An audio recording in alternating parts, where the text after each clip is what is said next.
Important matter ఏం లేకున్నా call చేసి ఇంట్రెస్ట్గా మాట్లాడేటోడే ఫ్రెండ్. స్నేహం చెట్టు లాంటిది. దాని ఏజ్ పెరిగే కొద్దీ దాని వాల్యూ పెరుగుద్ది. ఈగో లేని చోటనే ఫ్రెండ్షిప్ నిలబడుతుంది.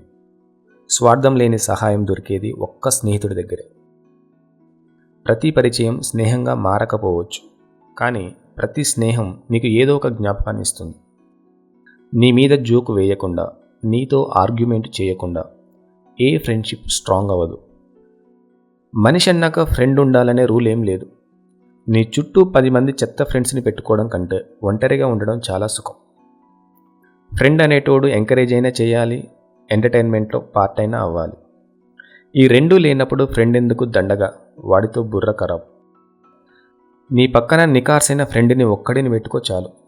నీకున్న 100 మంది శత్రువులకు సమాధానం చెప్పే ధైర్యాన్ని ఇస్తాడు వాడు.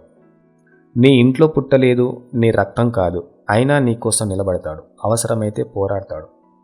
నీ గురించి అన్నీ చెప్పగలిగేవాడిని ఫ్రెండ్ అంటారు. నిజానికి అనవసరమైన వాటిని దాచిపెట్టేవాడే అసలైన ఫ్రెండ్. అబ్దుల్ కలాం గారి క్లోజ్ ఫ్రెండ్ పేరు రామానంద శాస్త్రి.